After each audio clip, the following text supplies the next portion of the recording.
मध्ये मांडतो की माननीय अमित भाईंचा महाराष्ट्राचा विभागशा प्रवास सुरू आहे. त्या विभागशा प्रवासामध्ये पश्चिम महाराष्ट्राचा आज संध्याकाळी 6 ते 8:30 असे 2.5 तासाचा वेळ त्यांनी दिलेला आहे. 2 दिवसात 4 ठिकाणचे मेळावे आटपायचे असल्यामुळे त्यांचा शहरामध्ये बाकी कुठलाच कार्यक्रम नाही. ते एअरपोर्टला आले की डायरेक्ट बैठकस्थानी येतील. साधारणतः पश्चिम महाराष्ट्राचे शासकीय 5 जिल्ह्यांना संघटनात्मक सोय प्रवासाची कॉर्डिनेशन म्हणून 13 जिल्हे केले आहेत. त्या 13 जिल्ह्यामध्ये प्रत्येक जिल्ह्याला अपेक्षित कोण असा निकष दिलेला आहे. तो निकष पाळल्यानंतर 1100 संख्या अपेक्षितांची झाली. जवळजवळ सगळे अमितभाईंची बैठक अमितभाईंना ऐकायला मिळेल, अमितभाईंना बघायला मिळेल म्हणून सगळे 1100 जण बैठकीला येतील. कारण त्याचा फीडबॅक जो घेतला त्याच्यात येणार आहे असं झालं. अमितभाई स्वतः बैठक चालवणार आहेत. काही प्रमाणात आमचे राज्याचे अध्यक्ष बावनकुळेजी प्रास्ताविक करतील, आणि देवेंद्रजी काही राजकीय विश्लेषण करतील. पण विचारपूस जी आहे किंवा आपापल्या विधानसभेमध्ये एक एव्हरेज 400 बूथ असतील आणि त्याला 5ने भागल्यानंतर साधारणतः 80 शक्ती केंद्र तयार होत असतील, ते सगळी झाली आहेत ना. अगदी थेट मंडलाच्याही आतमध्ये जी छोटी रचना असते, जी शहरामध्ये असते प्रभाग आणि जिल्ह्यामध्ये असते पंचायत समिती, तिथपर्यंत सगळे मोर्चे, सगळे प्रकोष्ठ यांचे सगळे 60 पदाधिकारी झाले आहेत ना. अशी काही विचारपूस करतील आणि ते काही मार्गदर्शन करतील. खरं तर मागच्या विधानसभा निवडणुकीत आणि नुकत्याच झालेल्या लोकसभा निवडणुकीत देखील पश्चिम महाराष्ट्रात फारसं किंवा विशेष यश मिळालेलं नव्हतं. माहिती अपुरी या निमित्ताने माहिती तुमची करेक्ट करतो. पश्चिम महाराष्ट्र जो काँग्रेसचा आणि नंतर पवारसाहेबांचा गड मानला गेला, तिथे 10 पैकी 6 जागा महाविकासच्या आल्या, 4 जागा आमच्या आल्या. एक आणखीन आली असती, म्हणजे ती कुठलीही येऊ शकली असती. एक आणखीन आली असती तर 5-5 झाल्या असत्या. आणि पश्चिम महाराष्ट्रामध्ये झालेल्या मतदानात आम्हाला महाविकासपेक्षा 2 लाख मतं जास्त आहेत. त्यामुळे काही पिछेहाट वगैरे झालेली नाही. कोल्हापूर जिल्ह्यामध्ये हातकणंगले आम्ही जिंकलेली आहे, सातारा आम्ही जिंकली आहे, पुणे आम्ही जिंकले आहे, मावळ आम्ही जिंकलेली आहे. आणि त्यामुळे पिछेहाट वगैरे काही झालेली नाही. 2 लाखांनी आम्ही जास्त. काय आगामी आता आजच्या दौऱ्यातून थोडक्यात आगामी विधानसभेची खरखरी मोर्चे बांधणे आहे, काय अपेक्षित आहे पश्चिम महाराष्ट्रात विशेष करून? भाजपचं या ठिकाणी आमदार जे ते जास्तीत जास्त यासाठी तुमची आता काय मागणी अमित शहांकडे नेमकी असते? मगाशी म्हटल्याप्रमाणे वर्षानुवर्ष पश्चिम महाराष्ट्रात काँग्रेसचा आणि राष्ट्रवादीचा गड असूनही 19ला सुद्धा राष्ट्रवादी आणि काँग्रेस मिळून असणाऱ्या संख्या आणि शिवसेना आणि आम्ही महायुतीमध्ये असणाऱ्या संख्या ही जवळजवळ एकमेकाला घासून आहे. ती घासणं सोडा, यावेळेला आम्ही 2 पावलं पुढे जाऊ. म्हणजे 58 जागा साधारणतः या मतदारसंघात असतात. मी 2 टर्म ह्या मतदारसंघाचा पुणे पदवीधरचा आमदार होतो. पश्चिम महाराष्ट्रामध्ये नगर धरलं जातं, कधीकधी नाशिक धरलं जातं. पण आम्ही धरताना पश्चिम महाराष्ट्र पुणे, सातारा, कोल्हापूर, सांगली, सोलापूर धरतो. 58 विधानसभा येतात. त्या 58 विधानसभांमध्ये त्यांच्या 25 जागा असतील तर आमच्या 21 जागा आहेत. तर ह्या उलट वाढतील. म्हणजे कोल्हापूर जिल्ह्यामध्ये गेल्या वेळेला समजा भारतीय जनता पार्टीची एकही नाही, पण महायुतीची 1 आणि सहयोगी पक्ष 3 असे 4 होते. म्हणजे 10 पैकी 4 होतो आम्ही, 6 ते होतो. तर आता 10 पैकी 6-7 इथपर्यंत आमची बदल जाईल. आता कसे तर दक्षिण आम्ही जिंकणार होतो, कसे तर कोल्हापूर उत्तर आम्ही जिंकणार होतो, कसे तर हातकणंगले आम्ही जिंकणार होतो. यावर तुमचं काही मत असेल तर मला सांगा, मग ते मी आकडेवारीने करेक्ट करतो.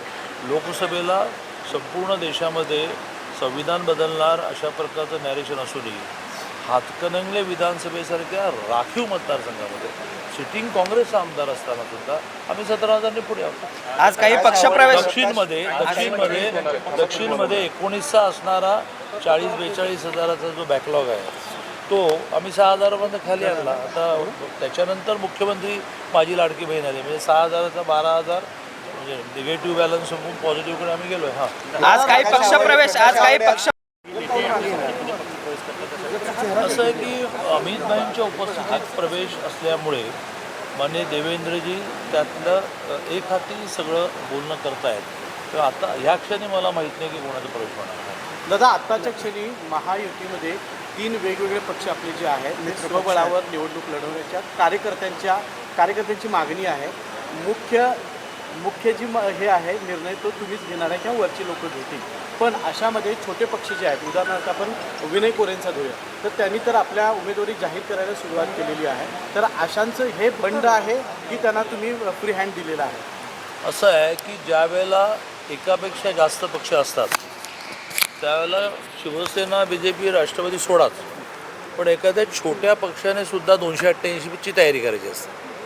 राजकारणामध्ये कधी काय भांडण होईल आणि वेगळं लढावं लागेल सांगता येत नाही. 2014 त्याचं उदाहरण आहे. 2014ला जर आम्ही सगळ्या जागा लढाव्या लागतील अशी तयारी केली नसती तर 288 जागे आम्हाला उमेदवार देता आले नसते.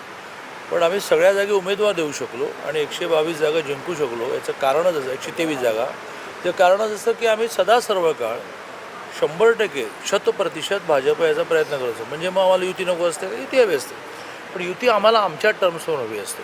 आणि आमचे टर्म्स म्हणजे काय, तर दुसरा अन्याय करणार नाही. अरे बा वाजिब बोला यार, योग्य बोला यार. आणि मग वाजिब जे बोलत नाहीत त्यांच्याशी युती तुटते. आणि त्यामुळे पहिला मुद्दा असा की सगळ्यांनी सगळ्या मतदारसंघाची तयारी न करणं म्हणजे राजकीयदृष्ट्या मूर्खपणा आहे. सगळ्यांनी करावं, राष्ट्रवादीने करावं, सगळ्यांनी करावं. आता मुद्दा आहे की जनस्वराज्यसारखे जे पक्ष आहेत त्या पक्षांच्या बाबतीमध्ये हे गृहीतच आहे की त्यांना तो जो त्यांचा सिटिंग मतदारसंघ आहे मिळणार आहे. आता त्यांनी पण आपली ताकद वाढवण्याचा प्रयत्न करणं चुकीचं काय? मग आईसुद्धा रडल्याशिवाय देत नाही असं म्हणून मग 1-2-4 मतदारसंघामध्ये बोलून ठेवायचं. याचा अर्थ ते त्या वाढीव 2-4 जागा म्हणजे त्यांची जी सिटिंग आहे त्याच्यात कोणाचं दुमतच नसतं, पण वाढीवमध्ये त्यांनी म्हणायचं असतं, शक्य झालं तर द्यायचं पण असतं. आणि त्यामुळे त्यांनी वेगवेगळे मतदारसंघ घोषित केले याचा अर्थ ते त्यांना मिळाले, याचा अर्थ ते त्याच्यात अडून बसतील असं विशेषतः विनय कोरेंच्या बाबतीत तर कधीच होणे शक्य नाही. मुळात बावनकुळे नावाच्या कोणा नावाला, सुधीर मुनगंटीवार नावाच्या कोणा नावाला तो भूखंड दिला जात नाही. ते देवस्थान हे त्या नेत्याशी जोडलं जातं म्हणून तुम्ही म्हणा की बावनकुळेंना दिला, पण बावनकुळेंच्या तिथे कोणाला दिला तर कोराडी देवीच्या, म्हणजे ज्याला संपूर्ण विदर्भामध्ये नाही संपूर्ण देशामध्ये मोठं महत्त्व आहे.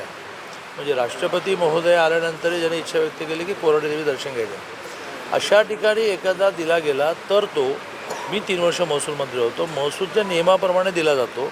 त्यात सगळे नियम असतात. एक जाहिरात द्यायची असते, कोणाला प्लॉट हवा आहे विचारायचं असतं, आणि सगळ्यात महत्त्वाचं म्हणजे त्याचा सरकारी हिशोबाने नजराणा द्यायचा असतो. कधी कधी ते काम खूप महत्त्वाचं असेल तर नजराणा रद्द करण्यासाठी कॅबिनेटमध्ये आणायचं. ही सगळी लिगल प्रोसिजर आहे.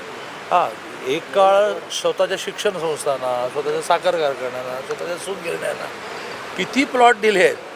मी महसूल मंत्री असताना ह्याला चाप लावला. माझ्या 3 वर्षाच्या महसूल मंत्रीच्या खात्यामध्ये 1 इंचही जमीन कोणाला दिली नाही. जी दिली गेली ती चांगल्या कामासाठी दिली गेली. ज्या चांगल्या कामासाठी दिली गेली त्याची प्रोसिजर फॉलो झाली. दादा, सगळे पक्ष आता इलेक्शन मोडवर असताना जरांगे हरके हे आरक्षणासाठी लढा देतात. ॲट दी मोस्ट म्हणतात इंग्लिशमध्ये, अधिकाधिक त्यांना समाधान मिळण्या एवढे सोडवण्याचा खूप आटवकाट प्रयत्न चालला आहे. परवा जे 3 रिटायर जजची कमिटी अपॉइंट केलेली आहे, एक तर रिटायर जज जे उत्तर प्रदेशचे चीफ जस्टिस होते भोसले, जे सहज माहिती असावं म्हणून माजी मुख्यमंत्री बाबासाहेब भोसले चिरंजीव आहेत. एक गायकवाड साहेब जे ज्यांच्या काळात पहिल्यांदा आरक्षण मिळालं असे मागासाहेबाचे अध्यक्ष रिटायर जज गायकवाड, आणि कुणबी दाखले देण्यासाठी सुकरता यावी यासाठी रिटायर जज शिंदेची कमिटी अपॉइंट केली. या 3 जणांची कमिटी जी आहे त्यांना इंडिपेंडंट काम आहेत, पण तिघांनी मिळून ह्या सगळ्याचा अभ्यास करायचा. त्यांच्याबरोबर पहिली बैठक झाली किंवा अनेक बैठका झाल्या, त्यातली सघन अधिक वेळाची बैठक झाली अगदी परवा मी आणि शंभूराज देसाईंच्या उपस्थितीमध्ये.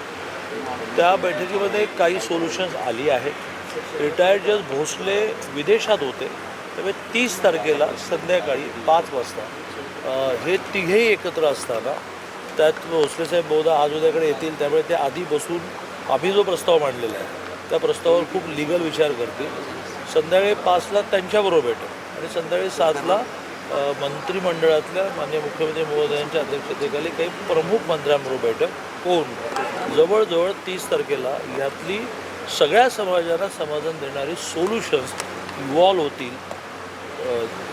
युवाला मला मराठी शब्द काय तर ठरतील, निर्णयाप्रत येतील असं मला विश्वास आहे. दादा, राज्यामध्ये सध्या 2 दिवस मध्ये आता सुई गेलेली आहे ती आपटेंकडे. तर हे आपटे नेमके कोण आहेत आणि राज्य जे संस्थाचालक होते ते त्या शाळेचे, तर ते त्या घटना घडल्यापासून गायब झालेले आहेत. नाही, असं आहे की अशा प्रकारच्या घटना घडणं हे कोणाच्याही मनाला क्लेश देणार आहे आणि त्यावर ज्या ज्या तपास यंत्रणा असतात त्यांना काम करू द्यावं. तर आपटे कोण मला माहीत नाही, ते गायब आहे ते तुमच्याकडूनच कळलं. पोलीस सक्षम आहेत, पोलिसांच्या स्टेप्स असतात, शेवटी वॉन्टेड करायचं असतं ते करतील. आणि सध्या पोलिसांची यंत्रणा इतकी परफेक्ट आहे की अगदी मोबाईल बंद करून पाताळात जरी बसला तरी ते शोधतात. आणि त्यामुळे सरकारी यंत्रणा, तपास यंत्रणा, आता एन्काउंटर झाला का स्वतःच्या बचावासाठी पोलिसांनी ते केलं, यासाठी एक CID इन्क्वायरी बहुतेक सुरू झाली आहे. एक निवृत्त न्यायाधीशाची कमिटी अपॉइंट झालेली आहे, त्याचे आईवडील कोर्टात गेलेले आहेत दाद मागायला. बघू, हाच प्रॉब्लेम झाला आहे विरोधकांचा की ते संविधान बदलणारे ते आमच्यावर आरोप करून ते संविधान मानतच नाहीत. ते कोर्ट मानत नाहीत, ते CID मानत नाहीत, ते CBI मानत नाहीत आणि काहीच मानत नाही. काही झालं की सुप्रीम कोर्ट असे सगळ्यांवर आरोप करतात. आम्ही संविधान मानतो, संविधानाचं रक्षण करतो, तर आम्हाला या सगळ्या सिस्टीम मान्य आहेत. दादा, एक शेवटचा प्रश्न, त्यांची देणं जे कंत्राटदारांना आहे या सगळ्यात महायुती सरकार अडचणीत आलंय का? आणि तशा पद्धतीनं अनेक कंत्राटदार जे आहेत ते आता मंत्रालयाच्या फेऱ्या मारतात अशी माहिती समोर आली. सदा सर्व काळ हीच पद्धती असते की एखादं 500 कोटीचं काम ठरलं तर ते 3 वर्षात पूर्ण करायचं असतं आणि त्यामुळेच त्याच्यात प्रत्येक वर्षीच्या बजेटमध्ये ती तेवढी वन थर्ड प्रोव्हिजन घेतली जाते. आणि त्यामुळे बिलं मिळत नाहीत अशी स्थिती महाराष्ट्राच्या कोणीही मुख्यमंत्री असलं, कोणाचं सरकार असलं. मी PWD मिनिस्टर होतो, माझ्याकडे दिवसाला 1000 लोक भेटायला आले तर त्याच्यात 700 जण कॉन्ट्रॅक्टर असायचे. आमचं बिल मिळायचं म्हणजे थांबा यांचं बिल का राहिलं आहे, मग काही प्रोव्हिजन केली जायची, मग बिलं दिली जायची. सगळ्यांची बिलं दिली गेली. चला आता माझ्याकडे पैसे या या या या या अशी स्थिती राज्याची कधीच नसते.